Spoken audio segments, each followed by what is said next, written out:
Hi and welcome to another Type with me. In today's video I want to show you how you could build VR apps with Typescript and what you need to do for that. So we are going to use A-Frame.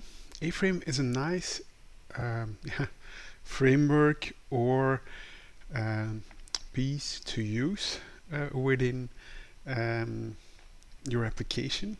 And if we go to A-Frame, actually, you will get more info about what is A-Frame. A web framework for building 3D, AR and VR experiences. Make 3D worlds with HTML and entity components on any headset, mobile and desktop, which is really great. It has a nice block. So here you see post-processing, WebGPU, NTSL, Logitech and so on. Right, and it has of course also nice examples that you can look into.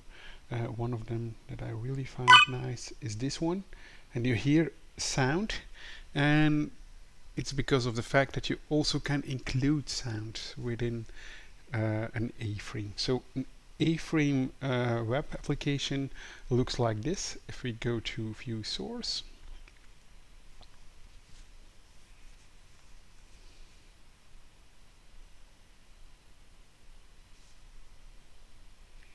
then actually you'll see that it looks like this. If you go to an A-frame application, you will see that we have a box, position, cylinder, a plane and a sky with some color, and that is actually what we see here, right? A box, square, cylinder, a plane, that's what we see here. So it's very declarative, like normal HTML page would look like.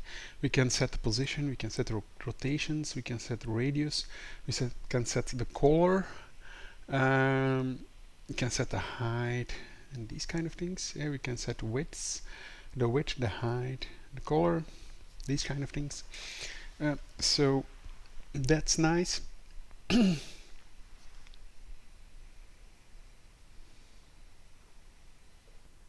So if you go to glitch, you will see that it has a lot of examples that you can play around with, A-frame, school textures and so on. But of course here we also have examples, and then for example this one, which indeed gives a sound, has examples, and you can take a look into this right here. This is how it looks like. A lot of elements, of course, with an entity and a position. If you see here, we see a lot of entities with positions, which is doing certain things, and we can of course move around or entity.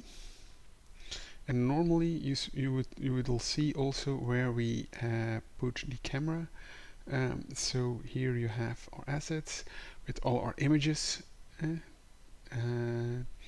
then of course you see here an ID, and I think if for example we have here text 1 to see text 1, you see here we have an A entity where we have an A image, mixin image delay visible, and then source text 1, scale, position, an event set load delay, which also gives some kind of a delay when it becomes visible.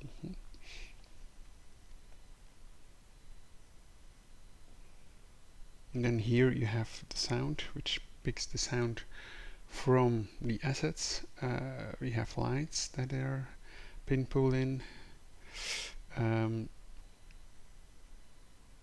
have ring groups, which has also different images that are being positioned on that right position that we want to have.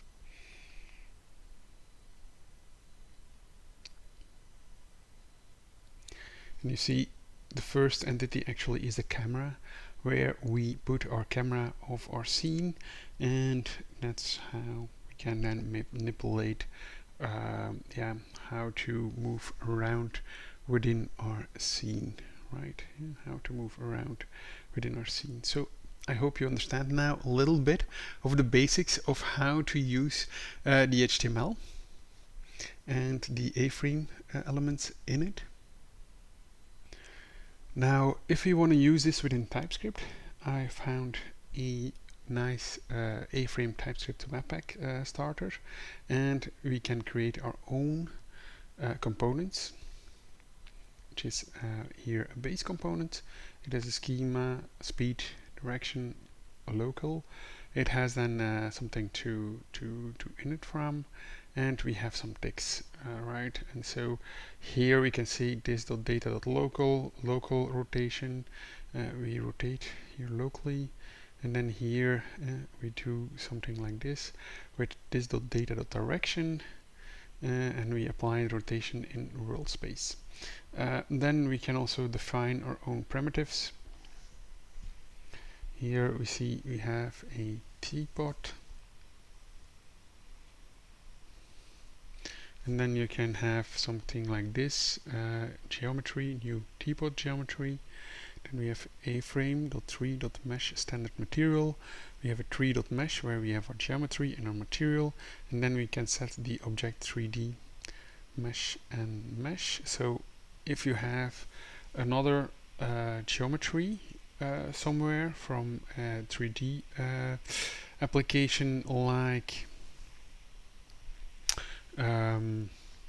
Blender or something like that, you can very easily start using this here. You can use tree.js, right? And in this case, we have a-frame tree .mesh, and we can start using tree.js elements within a-frame, which then creates an object from it to start using it right here in this format. Then we have here a teapot, and we can set the position, the color, the size, the shadow, and we can put it on a scene.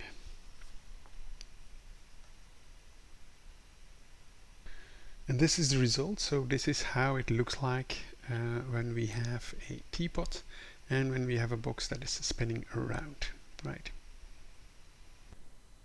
So one thing that I still want to show you here is, for example, we have here some kind of examples here, and it's interesting to see what you all can do with it. So actually you have here a rainbow material, a new tree shader material, which has here uniforms.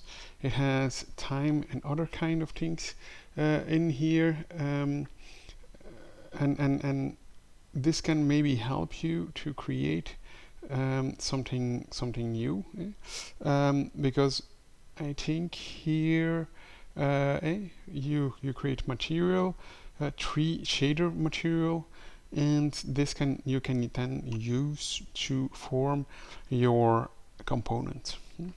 And that component you can put on a scene and you can interact with. And then again, you're off and go.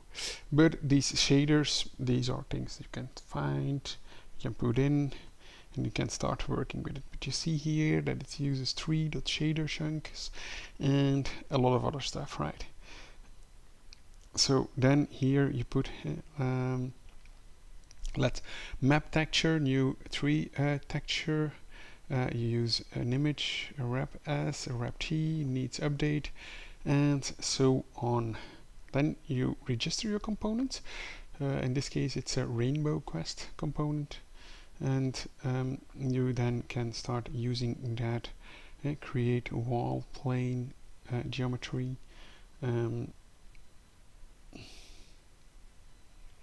We have room color data. We have room color buffer area or array. We have shadow data.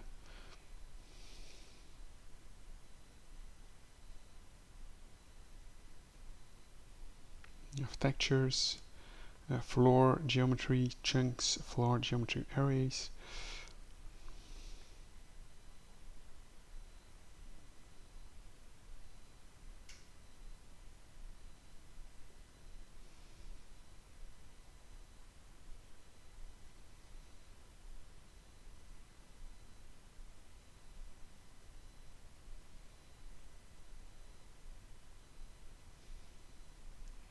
Then you have this wall material, and you can start using and constructing ceiling, minimap, place, rainbow orbs, and so on. So a lot of things to construct this, but this is using under the hood tree.js. So you can start using and creating your own components to then use these components in your A-frame setup in HTML and start interacting with that. If you have done something like React framework on top of it, you can very easily start to create new scenes. You can start to create some kind of games that you interact with your 3D objects, and I think it opens up a lot of nice possibilities, right? So I hope you enjoyed this video. I hope you liked it. I hope you learned something from it. So please give it a thumbs up if this is a nice video that you can start using, or if you think this is something that was interesting to dive a little bit deeper into. Well, if you have some comments, if you want to have a follow-up video about this, please leave a comment down below to tell me that, so that I can dive a little bit deeper into these iframe examples. Thank you very much, and I hope to see you next time. See ya. Bye.